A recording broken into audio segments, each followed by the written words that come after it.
le dieron una bebida, una supuesta agua, y que después de beber el agua se sintió como atontado.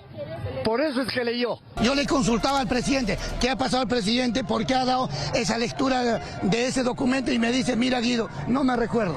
Desde que lo drogaron hasta que lo amenazaron de muerte para perpetrar el golpe de Estado que todos los peruanos lo vimos dar en vivo y en directo.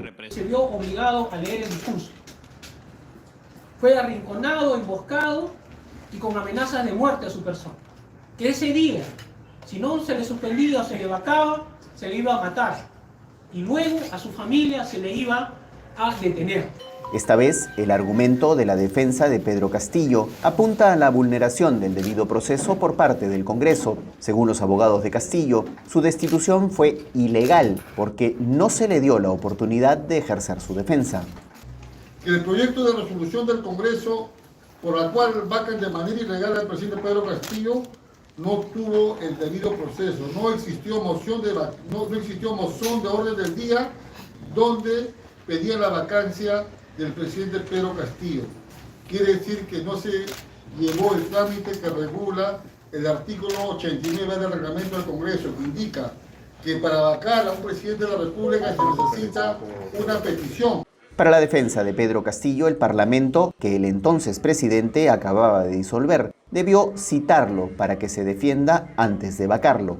La tesis de la defensa de Castillo sería: Congreso, debiste haberlo citado, debiste haberle preguntado, debiste de darle su derecho de defensa, convocarlo al Pleno, y mientras tanto eso no tendría sentido porque es un Congreso que ya había sido disuelto por el mismo presidente. Entonces, bajo la tesis de la defensa de Castillo, Castillo tendría que haber ido a defenderse a un Congreso que él mismo había disuelto. Entonces no tenía mayor sentido. Entonces, al 46, artículo 46 de la Constitución, decir que no se le debe respeto a un gobernador o a un gobierno usurpador, automáticamente el presidente Castillo deja de ser reconocido como autoridad pública y luego el Congreso procede a vacarlo por un acto flagrante que todos los peruanos vimos en televisión en vivo y además que responde a una anormalidad constitucional que no se rigen bajo los mismos parámetros de tiempo en términos de las vacancias regulares que hemos comprendido en los casos que te comentaba, ¿no? Entonces, para el constitucionalista Diego Pomareda, la estrategia de los abogados de Castillo encuentra su mayor obstáculo en el artículo 46 de la Constitución.